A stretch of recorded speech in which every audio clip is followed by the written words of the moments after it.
I spent probably most of my teenage years in and out of institutions and jails. Heroin was everywhere, the Mr. Asia days, so getting really embedded in that more organised crime. And then I got busted. I got back involved in some serious drug offending. I needed money and found methamphetamine.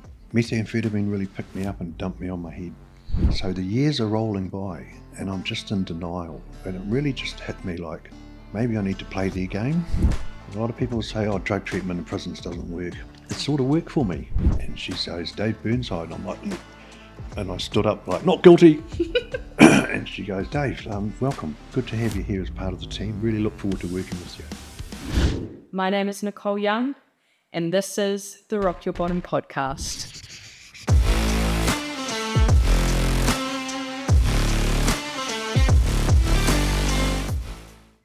Dave Burnside, welcome to the Rock Your Bottom podcast, my friend. Kia ora. I am so thankful to have you sitting opposite me today. And yeah, thank you for sparing some time to come and share your story to me and my listeners on the Rock Your Bottom podcast. All good. I just think we should just dive straight into it. And I'd love for you to give a brief overview of who you are and where you come from. Okay, kōwaio. So, Pepeha Poto no Kotirana no Norway no Ingarangi Oku Tupuna he Pākehā, he tangata tariti ahau, he whānau mai I Pukekohe, e nari I Tipawaki o raro o te maro o Rangi Toto ke Oniwa. So I'm Dave, and come from Scottish, English, Norwegian heritage, born here in Pukekohe and grew up around Auckland Central. And I come from a lived experience of mental health distress, addiction, homelessness, and incarceration. Spent many years in jails and institutions. I'm all right now, all good. And I've been in active recovery for about 17 years, over 17 years now. And I work at Odyssey. I started there in a peer support role, and I'm now the lived experience lead. I sit in the executive there, and I have a voice in business and strategy and operations, and I'm very grateful to work for such a wonderful organisation that gives me and people like me a voice in that process. So, I grew up around here in Auckland, and pretty typical story, Nicole, broken home, very little direction or guidance in life. My dear mother had 3 of us. We were all a bit of a mission. I was the youngest, and we started using drugs very young, so alcohol, sort of 7, 8, 9 years old. We were stealing our parents' alcohol, and cannabis about 11, sort of 10, 11 years old, and then anything we get our hands on. So in those days, what was in your medicine cabinet was, things that are now restricted. Yeah. And we'd be banging them up. Heroin was everywhere, the Mr. Asia days, so I got heavily involved in heroin. And of course, when you're doing that, you tend to sort of navigate towards other people like that, so people who are also doing the same thing, who have lack of parental control or guidance, and you become part of that antisocial subculture. And there are consequences, so you're using drugs and things, you get arrested. There's a consequence. So for me, that meant boys' homes, court, police, thrown out of school.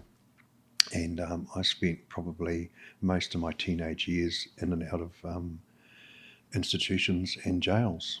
And it sort of embedded me in that world. Gangs were a big part of that. And I often look back now, and I've been asked sort of like, well, who was there with you? And I often say, look, here in Aotearoa, we were Māori, we were Pacifica, we were Pākehā, we were other, but we were all lost, but we became lost together, and through that found a way of being found and developed relationships and became whānau, became friends and supported each other, outside the margins of the community, of society. And it sort of defined who we were. So, I sort of, prison worked for me in a lot of ways. I didn't know anything about self-care or working because I'd never done it. I was just a wild child when I was that young. And but going to prison, I had to learn about basic self-care. I had to learn about working. and I quite liked it, you know. And I got involved in some study. I actually enrolled in a sixth form certificate in English in the school at Waikaria prison, and did that.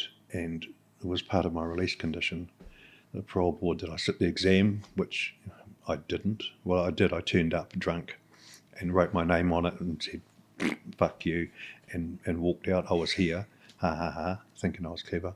Yeah. Unfortunately, about 4 or 5 months later, I was back there for another 2-year lag, and they were very unimpressed with that and wouldn't let me study again. So I did it myself. I did it by correspondence, and graduated with a sixth form certificate, which became quite foundational later in life as the beginning of an academic record. And but I learned to work. So when I got out, I got jobs. We drank, we used, but I worked generally, not all the time.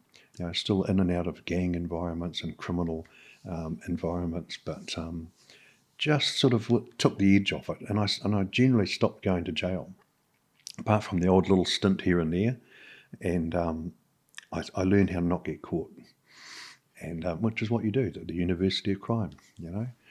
And bumbled along, and I got into a whole lot of things like God's Game, rugby league. It became a big passion of mine, and worked in construction. You know, everything was about hard physical labour, hard physical play, and hard using and drinking. And I did that for about 20 years. I bumbled along and generally stayed out of jail. I had a few small returns occasionally. And then I had some health problems, and it was due to the work that I was doing, and the health problems led to financial problems because I couldn't work, and the financial problems led to relationship problems, and life sort of imploded, you know, and sort of fell to bits, and I got back involved in some serious drug offending. I needed money, and found methamphetamine, you know, so always been using anything that was around, although I generally stopped intravenous drug use. You know, I'd knocked the heroin off many years before and just used everything else. And methamphetamine really picked me up and dumped me on my head. And I got involved in some pretty serious offending and was going overseas and importing quantities and manufacturing and distributing and, you know, drug dealing and all sorts, working with all the gangs and getting really embedded in that more organised crime. Yeah. And then I got busted. Probably luckily, I think I'd be dead. In fact, I'm certain I'd be dead if I wasn't, like many others. And I got busted importing and manufacturing and all that, and got 6.5 years. That was my last leg. And I was very lucky because when you have quantities like that, they always have life on it. You know, it's life. Yeah. And the police were saying they wanted 12 years, but my lawyer helpfully pointed out that I was arrested about a month before the penalties actually shifted, because we really ramped up all the penalties around 2005, 2006, somewhere around there. I was actually arrested just before that, so they had to sentence me under the old regime. Wow. So I got 6.5 years. And that was a tough thing. You know, I had a 5-year-old son, 6-year-old son, who I was very close to. I was a very good father, despite being an out-of-control drug dealer and criminal. And he was devastated, you know. Dad's in jail, and started visiting me in prisons all up and down the country. But I carried on in jail, and we were using methamphetamine. I was heavily embedded with some of the gangs within the prison system and up to all sorts of mischief, and I got caught in there. And what we call an IDU, Identified Drug User, which is a failed urine test, a random urine test. Mm-hmm. And I went from, I'd been in for about a year, I went from what we'd call the good unit, the minimum security, which I just managed to get to, back up, what we call back up the top, the maxi, and then to the medium. And I had to ring my son up, and this was a big moment for me. I had to ring my son and say, "Oh, son, this is on the phone from Parimiremo. I'm not in the good unit anymore. I'm in the other one again." He's like, "Why, Dad?" And I said, I got caught using drugs. And he said, but you don't use drugs, remember? The police set you up and they lied. And I said, No. And I just had to get honest and say, look, no, I lied to you, son. And I let you down. I shouldn't have said that. Because he was like, you let me down, Dad. And he's crying on the phone, and I'm crying, and I haven't used since. And at first, for a while, it was just white knuckling it, thinking like if I don't use, I can't get caught, I'll get out, and I'll be more careful. And I used to go to the parole board. I went to my first parole board, like, I'm all good now. Yep, I'm fine. And they're like, And they said, no, you need to learn to be challenged by your peers. You need to learn to become vulnerable with others. You're an addict. And I was like, what does that even mean? I've never heard those words. Like, what a load of shit. Yeah. And they said, okay, see you next year. What? Devastated, So I did what we call the prison psych trick. What you do is you pay a psychologist, cost about $3,000, to come in. Oh. You lie to them, and they write up this report, and you put up this really good front, and they present it to the board, and the board go, yeah, see you next year, Dave. So they order a prison psych report. So the prison psych report, I lied to them, and they wrote a report saying he's lying, and the board says, see you next year, Dave. Yep. So the years are rolling by, and I'm just in denial, and it really just hit me like, maybe I need to play their game. And I was like, okay, I'll do your program, your drug treatment program. I'm not an addict, I haven't got a problem, but I'll do your program. And the plan was go there, fly under the radar. I'm clever, I'm a master criminal, I can do this. Nod, smile, get the tick for the parole board and get out. And I'll just be more careful. I won't use so much, and I won't get caught. And so I got to Spring Hill Prison, and I was unpacking my cell, and this is a big moment. This is the big moment for me. And I'm unpacking my cell, and a guy comes to the door, and he's a mentor in the program. He's just finished. He's stayed on to support people like me coming through, and I know him. All those teenage years in jails, all those other lags, he was always there. Another Dave. And he came to the door, and I'm actually unloading these boxes, and it's like, oh, yeah, do you remember me, Dave? Yeah, hey, how's it going? He said, look, I don't know what he said, Nicole. He spoke for 5 minutes. He said things like, oh, this program's really good. It's changed my life. It'll be good for you, all that stuff. I just looked at him, and he looked so well. He looked different. I was surprised he was alive, but not only was he alive, his ahua, the way he held himself, it was more than the words and the physical sense. It was, he had what I kept thinking, he had this sense of peace about him. Yeah. And I wanted it. I thought, I've never had that. I've lived in dread and fear and pain and confusion, that sense of peace. Oh, to have that, I want that. And I shifted right in that moment from pre-contemplative to actually contemplating change and thinking, okay, I'm going to give this a go. And would you call that your first turning point? Yeah, I would. So there's a rock bottom in there. I think that phone call to my son might be the rock bottom. Yeah. Some might say that the getting sentenced, in the dock, 6.5 years, my mother behind me crying, and all these people, but I'd been there before. Yeah. So yeah, it was bad, and I know prison really well. That for some people that would be, going into jail with years to go. Oh, here we go again, same old. I know half the jail. No, that phone call with my son was I think the rock bottom, but the real turning point. Yes, that's where I think I shifted, and it was in a prison drug treatment unit. A lot of people say, "Oh, drug treatment in prisons doesn't work." It sort of worked for me. Part of it was I was in the right place, maturation. And a few other factors that come into play when you look at desistance theory. But yeah, I shifted, I engaged, and I did that program. I went back to Perry. Following that program, they wanted me to stay on as a mentor, but I needed to get back to my son back up in Auckland. And within 6 months, I was released. And I'll just back up. So that guy in the cell door, yeah, I shifted. And there was a guy there who had a Just for Today book. And he said this NA thing. I was like, oh, that stupid thing. I went to one of those meetings once. It was a joke. Yeah. And up at Perry. But I'd shifted. Yeah. And it started to make sense. So we started these little meetings a couple of times a week, about 3 or 4 of us.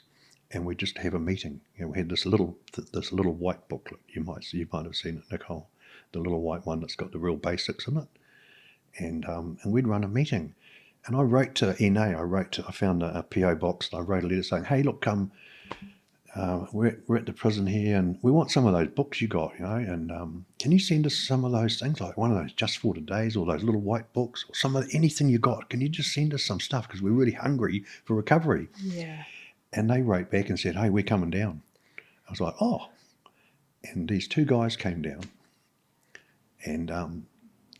and basically the first time they came in and ran a meeting in the drug treatment unit at Spring Hill, out of 40 inmates, we probably had 30 of us there, and they just blew us away. Talk about a spiritual awakening.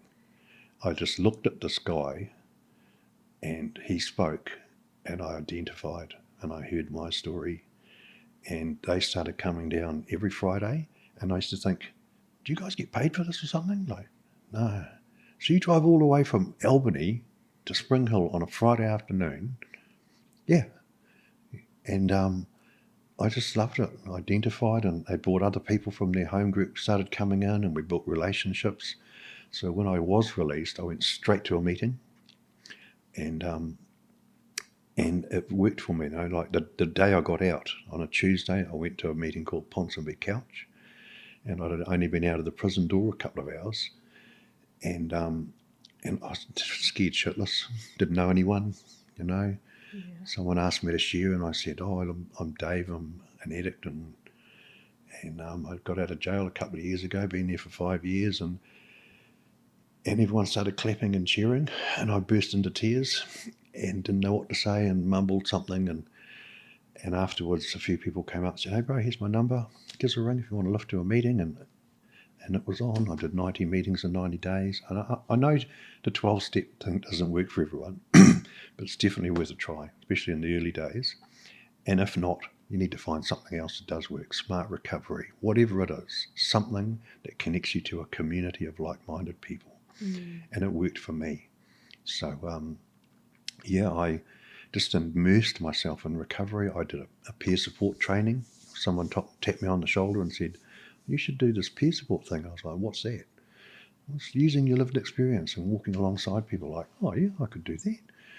And I did the training and started to get quite fired up. I applied for a job and didn't get it, and that really rocked me. And then I applied for another job, and I got it, but then I didn't get it. So they said, "Yep, you got the job. You're exactly what we want." And then it was like, "Oh, we've got a bit of a thing with you're still on parole, and you've only been out of jail for like less than a year, and it's sort of not part of the kaupapa of the organisation." Anyway, I didn't get it, and I was like, "Okay, that's that. I won't be doing this peer thing." Yeah. And I was doing construction work, for myself, laying tiles, concrete, gardening, painting, whatever. I was good at all that stuff, and starting to look at, okay, what sort of job am I going to do? And I got offered another training, peer training, IPS training, and did that one. And just towards the end of it, I got offered 3 jobs. Wow. One with Pathways Peer Support, one with Puna Whakatā, the Respite, and one with the Drug Court. And I took the Drug Court one. And along with my tuakana, Andre, who I knew well, from our old days. And he opened that door. That's why I call him my tuakana, because I'm older than him, but he really led the way for me.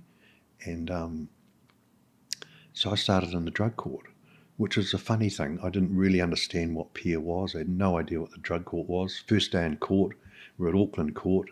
I hate Auckland Court.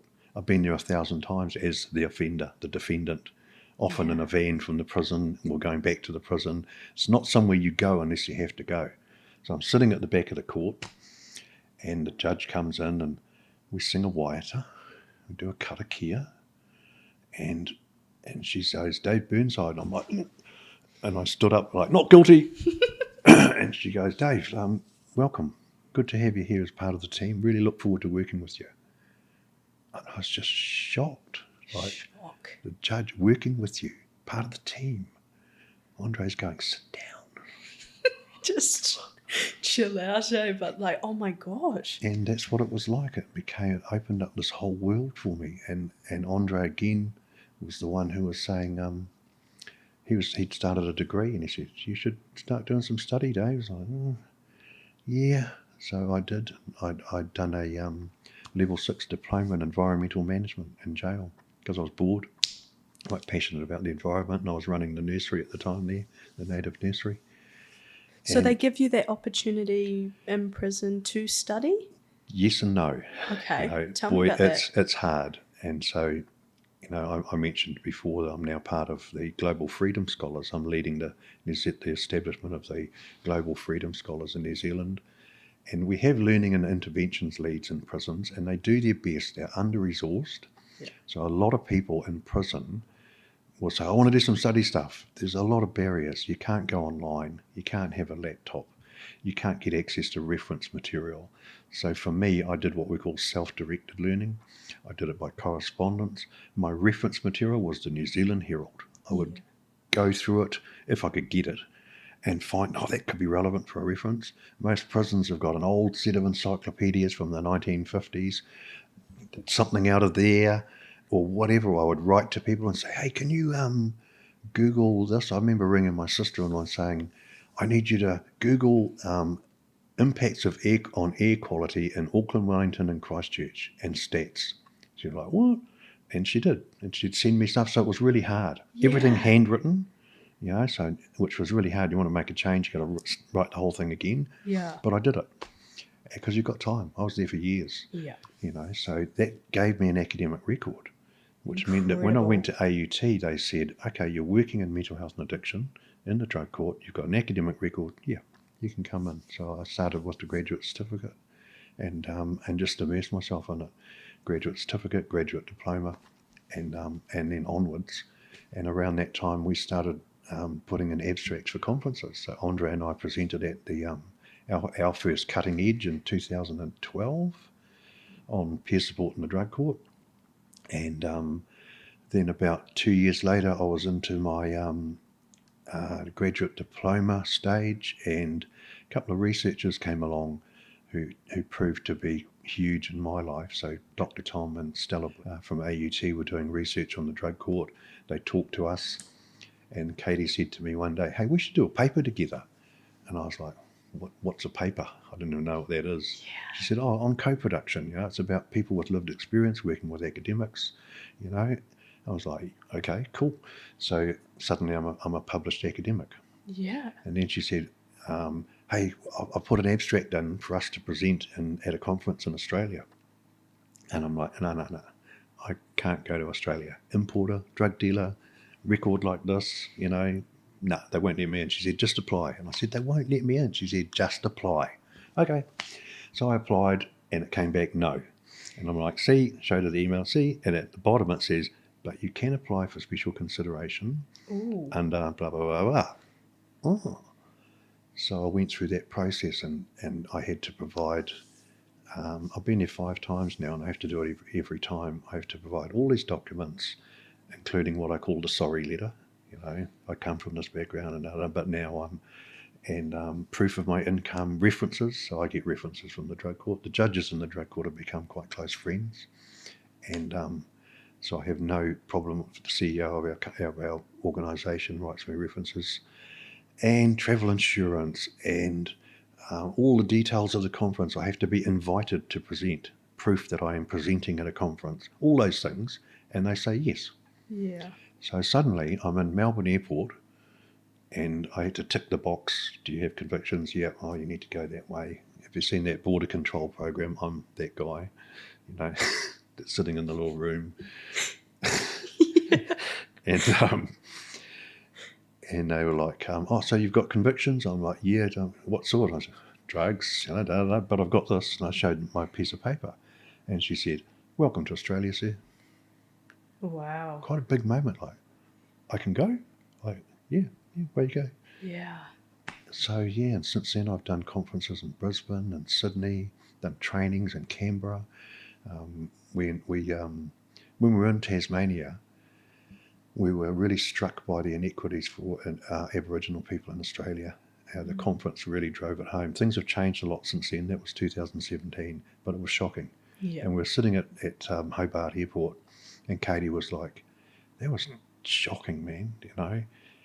And it's really similar to what Māori experience in New Zealand. We're probably a bit better off, but we should do something, Dave. You know, she said, look, there's a funding thing here. Maybe we should do a big project on this thing. I'm like, yeah, whatever. Yeah, I'm in. Do you want a coffee? I came back with a coffee like 10 minutes later, and she'd written the abstract. What do you reckon? I was like, yeah, put it in. And so became He Turi Kia Tika, Let the Law Be Right.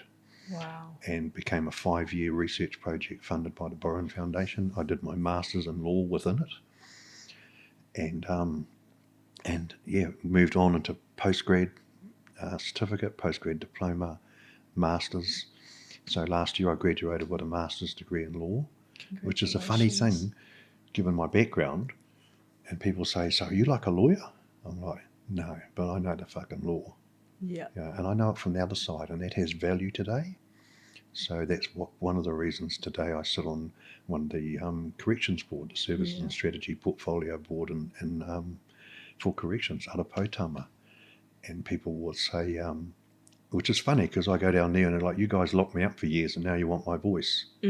Yes, and that's got value. And myself and my colleague Awatia sit in that external lived experience space and bring that perspective, that lens. And I think that's really cool. Yeah. You know, that they're open to that. And I think, and it's so good to actually have a voice into things and to think that this is the way forward. Yeah. You know, where we all sit together.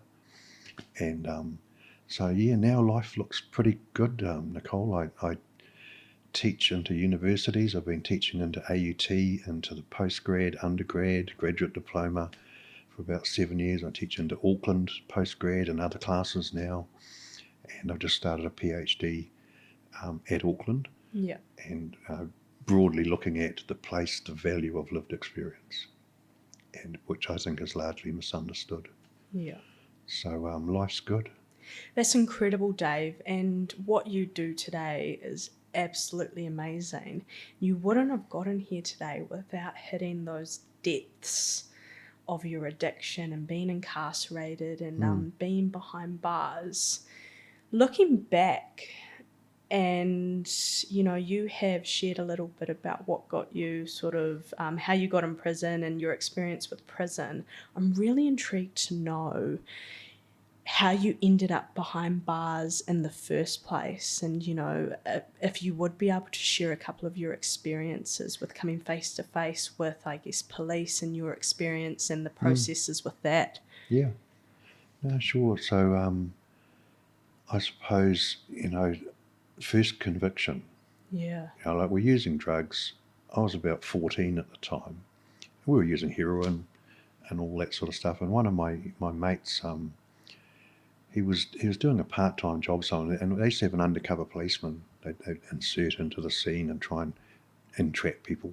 Oh my gosh. And he said to me, "Oh, I'm going to get some dope for this guy, some Buddha sticks, and we can trim them down and we'll make a few bucks." And I was like, "Yeah, whatever." I didn't really have anything to do with it. And so he got it. But when he got it, he was at my house, and this guy turned up with it and gave it to him, and I was there. And I was like, "Oh, cool." And then he went from there. We used some of it, and he went from there and gave it to the guy. So I got charged with supplying cannabis because I was there. It was 1975. Oh my God. And that changed my life. That was like, I'd already been in trouble with the police. They'd brought me home a few times, and lots of drama at school. Just hanging in at school really, and but that changed things. I got thrown out of school, and I got a conviction, and it changed that trajectory of my life, I think.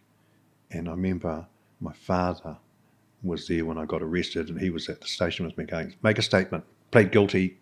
Yeah, fool, I don't think I made a statement, but I pleaded guilty. And years later, he apologised. He said, "What sort of father was I? I should have been saying, say nothing, let's get a lawyer, and, try and minimise the damage." But, once, that made me a bit of a big deal, really, thrown out of school, drug dealer, and and all the other stuff I was up to. And I sort of celebrated that. No, you're bad. Like, yeah, right, I'll show you bad. Yeah. And you come to the attention of the police, so they're looking at you, and other arrests followed for lots of things. I went through periods of my life where I would be arrested in town often for being drunk, disorderly, violence, assaults, all sorts of things like that. Very alcohol-based, but using drugs as well. Yeah. And just accumulating convictions. And as they accumulated, you'd get sentenced. So I would go, I'd get the first one was like a 3-month, I did the boys' home thing, Wairaka, and you just meet people, you know. So when they talk about the boot camps, I did the boot camp of the 1970s. It was called DC. It was 3 months intensive military training and work and basically abuse. And all it did was embed us further. Those lost people, those lost souls came together, supported each other. And every time I went to jail, there we are again. Hey guys, yep. And it really just embedded us. And it built that resistance, that hatred of the system. It ostracized us, marginalized us, sanctioned and punished us. And so interactions with the police weren't good. They were the enemy. Prison officers were very, very much the same, although there were moments, and I've just spoken about this with the Corrections Board, looking at prison industries, that we had a guy down there, our gang boss, Mr. George, and we always knew he was up for a chat. So you could say, Mr. George, what's the meaning of life? Tools down, talk. And it was really good. But he said something to me 50 years ago. He said, there's 3 things, Dave. He said, live within your income, get your priorities right, and don't accept second best. And those things stuck with me. So this prison officer, 50 years ago, in a conversation, who just gave of himself, let the boundaries down, engaged with us, had an impact on my life. So there's a potential for that. And I've done a video for learning and development for corrections a couple of years ago on that. Yeah. You know, that they show in their trainings. You know, you can have an impact. You got to figure out where your boundaries lie, but don't just shut the door. You know, try and be part of a connection back to community. So but then I suppose, as I say, in and out of jail, right through my teenage years, and I actually enrolled in a journalism course when I was in Rangipo prison in about 1980. But there was just so much drugs down there. I didn't really do it. Yeah. But always looking to learn and grow. And and it was many years later when I was in Perry that I really engaged in the environmental diploma, level 6 diploma, which, you know, cumulatively those things going back to that 6th form certificate in English, and then the journalism thing. The environmental diploma gave me an academic record that opened the door. And I've had barriers in tertiary organisations. I've had organisations saying, hey, no, your convictions are too much. Yeah. I had one of my tutors in the postgrad ring me one day and say, has anyone said anything to you about your conviction? And I said, not directly. And he said, well, if they do, you tell them to fuck off and you ring me. And I said, why? He said, well, someone raised it at one of our team meetings and said, oh, this guy shouldn't be here. Look at his criminal record. And he said, he's a bloody good student and he deserves the opportunity. So our past can be a barrier. And I mean, for me, that background I've described to you, you know, extensive criminal record, incarceration. Most people would say, I can't travel, I'll never get a loan, I can't get insurance, the doors are closed. The door's closed, but doors open. Yeah. You know, if you keep doing the right thing, as my friend Lisa Tremuan would say, you know, just do the next right thing and keep doing it. Things change. Those doors start to open again, and often it's just a crack in the door. There's like a little look there, but if you make the most of it, you know, you can have anything you want. Incredible. And that's my story to people, that there is hope. Yeah. That not just recovery is possible, but anything you want is possible. Maybe not anything. You might not be president of the United States or a brain surgeon, whatever, but generally you can create, you can reimagine and create a new sense of self, a social identity, a life beyond your wildest dreams. And it's very possible. Yeah. Dave, thank you for your last little share. I would just like to ask you to state for me this morning, how clean and sober are you today? So I am 17 and a half years. Wow. So my clean time anniversary is towards the end of January. So where are we? Getting on for 17 and a half years. I don't count days. I used to. Yeah. Yeah. And but I very much one day at a time. Yeah. Very conscious of that. And those sayings that we have of one day at a time work for me, particularly one day at a time and life on life's terms, because it's not about my terms anymore. It used to be. I could make things happen, but now I just let life happen and be part of it. Yeah. And it's a different way of being. So I find huge strength and direction within our 12-step programs. Yeah. And again, I know that doesn't work for everyone, but boy, it can sure be part of the picture. Correct me if I'm wrong, but the last time you did use was in prison? Yeah. Amazing. Yeah. And that was one of your turning points with that phone call to your son. Yep, absolutely. Yeah. Absolutely. And it was just cannabis, although we were using meth. Yeah. I didn't get caught for that. I just came up with and I wasn't very good at dodging it because I'd had a bit of a gap. In the old days, they didn't test your urine. We just used drugs and it was don't get caught with it. And even if you did, it was no big deal. But things have changed. Yeah. Prison's not a good place to be anymore. It never was, but it was definitely a lot easier in the old days. Yeah. Yeah. Your pathway of receiving help was in prison, and you stated that you did attend, I guess, Narcotics Anonymous meetings and stuff. Exiting prison, the first thing you did was go to a meeting. Yeah. What else did you implement to stay in recovery and stay clean and sober? I think it was, for me, it really was based around the impact of lived experience. Yeah. And the NA program was a part of that. Yeah. As was Recovery First network, a bunch of guys who were a large part of those people that came down to the prison were part of Recovery First. And they were huge, and they still are. I'm so heavily involved with them. And they're about having fun in recovery. Yeah. They ride bikes, they ride jet skis, they play paintball. We shoot the shit out of each other in a loving way. We have fun, we do stuff, we talk, we connect, and we just show that there is life without drugs and alcohol. And there's a real focus on people like myself and others who have been in and out of that revolving door of criminal justice and imprisonment, largely due to alcohol and drug problems. So, outside of that, when I think about what helped, it was family. So, my mother particularly, who had, God bless her, visited me in jails throughout my life and listened to my bullshit. My son, and were the key ones, but also others, and actually being able to be real with them and have real relationship and not a bullshit one where I just had which mask off, put that mask on and that mask, just put the masks aside and be me, humble, whakaiti, and real. Yeah. And actually belong.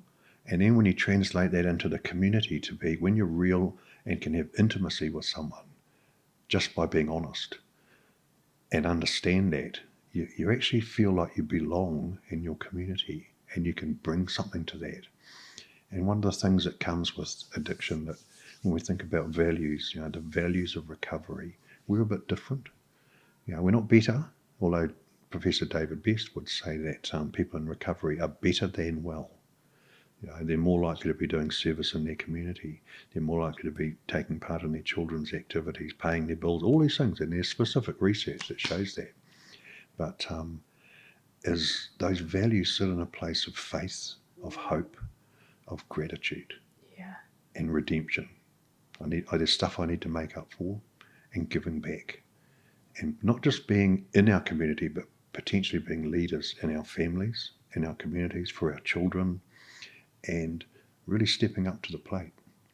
So we often see that's where the better than well thing comes from. We're driven by that past. We're driven by that change, and it makes us recovery champions, So again, Professor David Best from Leeds Trinity University, one of what I call the gods of recovery, who champions social models of recovery, will talk about recovery champions and the social contagion, recovery contagion. We infect people with recovery. We inspire people, and it spreads out. The ripples go out into our communities and change our communities and are part of the solution. So it's a powerful thing. Yeah. It truly is. Thank you for that. Before we sat down today, I have been asking my guests that come on and do an episode with me to bring a specific quote with them, a quote that has helped them through their recovery. I would love for you to share your quote with me this morning. Yeah, look. So there is a few, and initially a lot of those quite trite, trotted out ones from NA come to mind, like one day at a time. Really powerful, powerful, and something I go to. I say the Serenity Prayer 10 times a day. It's one of my go-tos. Yeah. As a micro intervention for myself and self-care, but life on life's terms. But one that really sticks to mind, I translated, and that's runga aki ngā mea katoa kia pono kia koe ko warimu haki pia te kaitito. So that was written by William Shakespeare, probably 15th century, I think he comes from, and it's above all else, be true to yourself. And it just means to me, be real. What is real? Warts and all. I don't have to pretend, and there's strength in that. My weaknesses. Yeah. I don't have to pretend I've got it all covered. I used to. I thought that's what you did. But above all else, be true to yourself. And that comes from my sponsor, Simon. And something he often says, and it really sticks with me. Yeah. And I have to remind myself, am I being true to myself here? And often that's because I'm not. I'm starting to stray. And it brings me back. Like, come on. He'll often say, don't let your head get too big, Dave. What are you doing now? Thank you, Si. Yeah. Thank you. Yeah. Ika iti, just a little fish in the big pond. Yeah. What would you say your biggest gift you have received in your recovery would be today? My biggest gift? Yeah. There's so many, Nicole. There's so many. And I think it would be just that recovery itself, that ability to spend the last 5-6 years of my mother's life with her in a different way, in a real way, to be part of my son's journey. He's now a doctor, and when I came out of jail, he was a little bit leery of me, but we're very close, and he inspires me. And but the opportunity, recovery's given me that opportunity to do so much. So I could take that all back to some of those key moments, that guy in the cell door, that shift. Even the clinicians in that drug treatment program, while I don't remember a lot of what they told me, they were part of it. And I've reconnected with all of them along the way, by the way. So sometimes we'll be at conferences and we'll be standing there and it's like, you were my phase 1, you were my phase 2, you were my phase 3. And they're like, yeah, and look at you now. I'm like, hey, you helped.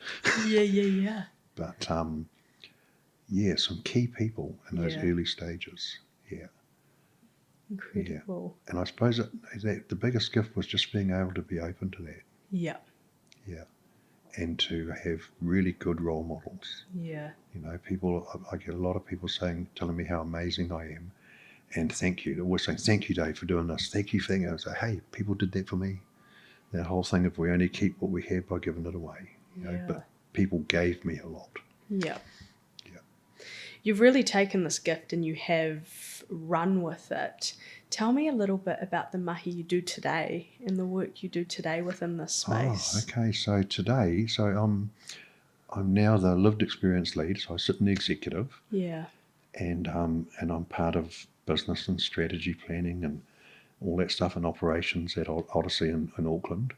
And they're an amazing organisation, But I suppose one of my key focus, apart from bringing that lived experience lens to everything we do, is training, peer support training. So I used to moan about the lack of training, and at conferences and things, and people would say, well, why don't you do something about it? All right, I will. Yeah. So we decided that we would design our own peer support training and address the barriers. And the barriers were things like cost, accessibility. There was PET training in Counties Manukau, but if you didn't live there, you couldn't do it. Yeah. It was 12 days of training. It's difficult to release someone for 12 days. I wanted something short, sharp, NZQA certificate that will help you get a job. So we came up with Peer Support 101, and that's now been delivered to close to 500 people right across the country, in all sorts of settings. So we've done several marae in the far north, Moana House in Dunedin, and everywhere in between. How do people get involved with that today? Oh, we have a website, Topi Fakle, as part of Odyssey, and people can just fill in a form there. They can ring us, and we run it at the moment. We run 4 in Auckland. Yep. At our office in New Lynn. We run 3 in Christchurch through Odyssey Christchurch, and we run them in between in various other places as requested. So I'll be in Hamilton in the next couple of months, Rotorua, Christchurch, etc., Auckland. But my most exciting one is we're going to run it in a women's prison. And I'm part of the Global Freedom Scholars as part of a wider group of learning and development leads from corrections and people from tertiary organisations looking at supporting higher education for incarcerated and formerly incarcerated people, which is a bit of a passion of mine. And one of them said to me, "Oh, Dave, I really want your training at Christchurch Women's Prison." I was like, "Absolutely, man. Been dying to get into the prisons with it." "So you want it for the girls that are sort of about to get out?" She said, "No, I want it for the long-term inmates who have got years to go." And I was like, "You want to create a group of recovery champions in the prison who can support those young women cycling through?" She went, "Yeah, that's exciting." So we haven't got there yet, but in the meantime, I made a pitch to Woody Women's, because I know the GM there. I used to work in the drug court, and I went, "Oi, what do you think about da, da, da, da?" And she came back and went, "Yep, love it, do it." So we're about to start delivering that at Woody Women's Prison. Oh my God. For high security people, Peer Support 101, we're going to create peer support workers in the prison, a group of recovery champions, and we're going to change the fabric of that prison from the inside. At the moment, interventions all happen externally. They all come in. We're going to create something inside, and it will be measurable. There will be outcomes. There will be reduction in incidents. There will be qualitative feedback from staff who will say, "Hey man, that unit's different now." Yeah, so I'm really excited about it. And we'll do that at Woody Women's, Christchurch Women's. I'm going to make a proposal to Serco Men's in Auckland, but I expect that this could be, business as usual, something that we roll out across the prisons, because we need to do something different. And we know it works. That's what we're doing. We're actually bringing not just an external NA or AA meeting into a prison, which is great, but we're going to actually change the fabric, the environment of that prison. And so that's my latest passion. That's incredible. Yeah, and I'm so lucky to have an organisation that lets me do that. Yeah. Oh my God. The people I work with, they're just absolutely amazing. Odyssey's an incredible organisation, because I've been around for a while. I've been 13 years now in this game at Odyssey. And there's some great people around, but boy, we really got it going on. We're a people place. We're a people organisation where we value people and what they bring and let them express that. Yeah. What do you do today to look after yourself and look after your 17 and a half years? Okay, look, one day at a time. As I said, serenity prayer is my go-to. I call it a micro-intervention. I'll be stuck at the lights in the traffic, and I'll be like, "God, grant me the serenity." My heart rate drops a little bit, my blood pressure, my anxiety. Micro-intervention. I do a bit of yoga. I do a lot of self-care. So I do what I call my old man workout. I had a full knee replacement about nearly 6 months ago now. And so I go to the gym, go to physio. I ride my e-bike. So normally it's a Saturday morning, Sunday morning thing. When I leave here, I'll be going home and going out for a blast on my e-bike, and I read. So I read fiction generally, and it's like a meditation. It's an escape. I can dive into a story, and I read prolifically. Any chance I get, I've got it on my phone. I've got a Kindle, and just so much more. I specifically do things, and it's become practice, Nicole, over the years that I know I need to, and this all draws on that social identity mapping exercise and social identity theory that comes from David Best and others, where belonging to groups and activities is good for you. We need balance in our lives. We don't just need to have our family, friends, and NA and AA. Where's the study? Where's the health and fitness? Where's the fun, the activities that bring balance to our lives? Yeah. So I intentionally go about doing that. It is about stepping in with intention and with purpose, and that's awesome to hear. Yeah. Yeah. What do you recommend to other people out there that are struggling to find their niche within self-care? I think it's about trying to find that intentionality. You know, you can read a bit about it, you can talk to people, but unless you actually do it, you've got to want to do it. Yeah. And get inspired, get involved, give back. A lot of it can start with that giving back, service to others, and taking that focus off self. Me. Hey, we've done that all our lives. Turn your focus outwards onto someone else. Your children, your friends, your community. Get involved in something, and it can change your life. It can change the way you think, it can change the way you feel, it can change your trajectory and your opportunities in life. It takes a while for people to get that, but when they do, it's like a real light bulb moment. Yeah. I call it like the money machine. You put $5 in, you're going to get 20 out. Oh, great, I'll just stand there and keep putting $5 notes in. It doesn't work like that. You don't get the 20 trades straight away. Just keep putting the 5s in, and the 20s will come. You will get everything you want in life.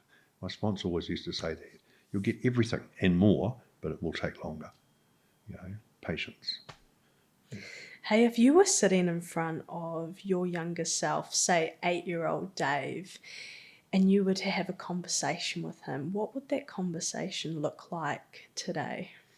Yeah, look, I've thought about that in the past, I don't know that there's anything I could say that would change young Dave. And it's funny, I'm doing this PhD, so I'm also reading a lot about theory and knowledge systems and ideology and methodologies and things. And I'm using an autoethnography methodology. So I'm telling my story. So I am the researcher and I am the researched. Wow. I am the self and I am the other. And I'm thinking about, I could do this thing where old Dave is talking to young Dave. So we look at something that happened and say, what was going through your mind, Dave? And I don't know that there's anything that would change it, but if I had a machine that said you could go back and have this one conversation with young Dave, what would you say? I would just try and deliver a message of hope. I would just say, look, life's going to get tough, but when it does, just remember, there is a way out, and reach out. Don't be scared to reach out. Yeah. The hand of help will always be there, but you'll be like, I don't need that, I can do it. Just be real, and have hope. And I don't know, I've often thought, is there something that you could say, don't do this and don't do that, and because that's directive. Young Dave's going to go, But later in life, he might remember, there is hope. There is hope. Nice. Yeah, I can do this. Yeah. That's a beautiful message. I believe a lot of people need to hear that. You can do this and there is hope. Yeah. And it makes me think back to, as you were speaking, I was thinking of me actually, because that's one of the things I would have said as well was, have faith. Yeah. Have faith. Have faith for sure. Yeah. From your point of view, you've changed the game in the peer support worker space, full stop, and alongside other people that have been huge influence. Do you have any thoughts on what people and communities and individuals can start doing better to, I guess, see better outcomes for people that are struggling from substance use? Yeah, and I think it's really, I'm really challenging the current dominance of our Western clinical approaches. Yeah. And it's got value, but by dominating, they actually become hegemonic in that they exclude other opportunities, other solutions. Kaupapa Māori, Pacifica, lived experience, rainbow, all these other diverse groups need to have an equal voice.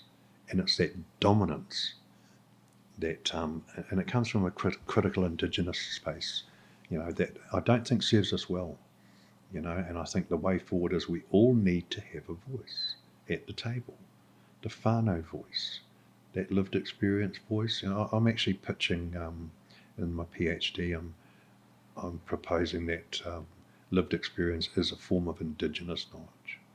It's not expert, it's not clinical. It is from being and doing. Yeah. And it has power, so, and yet in Aotearoa, in a lot of what we call Western countries, things are still dominated by that Western approach, that the expert voice that is proven by empirical knowledge is the only way. Bullshit, and I'm calling that out.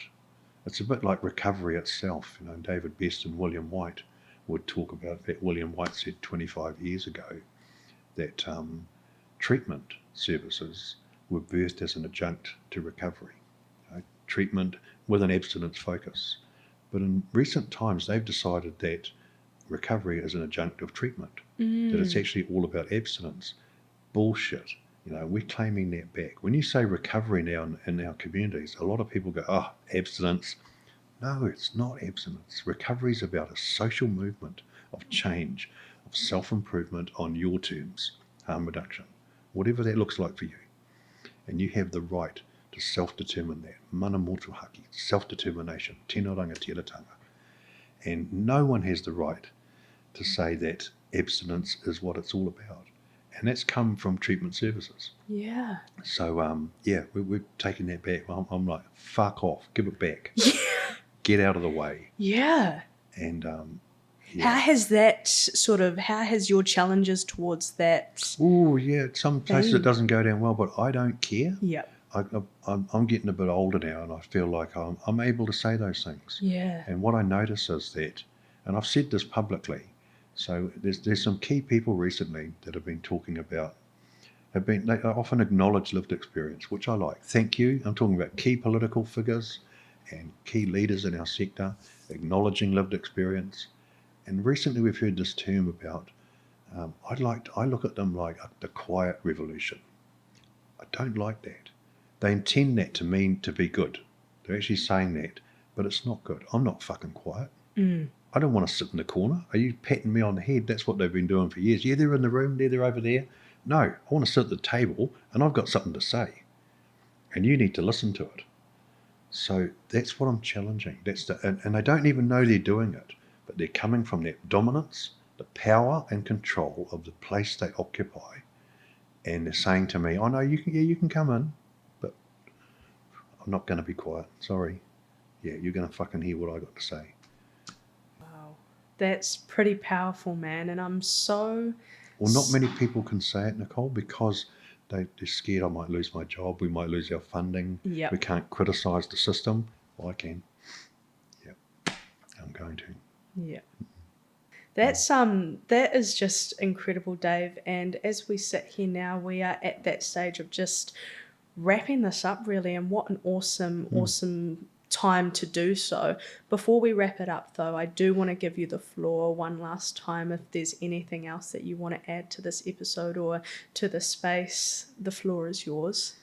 No, it's been really good to talk with you, Nicole. And I as I told you, I teach into universities and I present at conferences and symposiums. So I often get to tell my story and talk about this stuff. But one thing that sort of encapsulates what I've just sort of alluded to is kotahitanga. I think that's what it's all about. Yeah. Working together, unity. It actually means so much more than that. It's about social justice, and that really sort of got embedded in me when we lost Kingi Tuheitia the year before last, And he spoke at some really key places, some massive hui that not just Māori came to, in the north, down at Ngarawahia, and his key message was kotahitanga, and he's become known as Te Kingi or Te Kai Kotahitanga. And our new Queenie Ngāwai Honui Te Pō Pai Mārere, it sort of carries that on. Yeah. And I think that's where those kotahitanga means everyone having a voice at the table. Getting rid of that dominance of that Western academic clinical approach in our mental health and addiction, in our criminal justice system, in education, and getting real. Yeah. Thank you for being one of those people that isn't shy to share their voice and share their story, because it is changing the game. Everyone having a voice at the table, and I can't wait to see what the future holds with that as well. There is going to be so many more changes being implemented, being put in place, and it will result in better outcomes in people. Yeah. Thank you so much for coming down and sitting down with me today. It has been incredible hearing a little bit of your story, talking with you and getting a bit of insight on what you do, who you are, and everything that's going on at the moment for you. So thank you, Dave. That's cool. I hope it's helpful. Runga aki ngā mea katoa kia pono kia koe. Ko warimu haki pia te kaitito. Above all else, be true to yourself.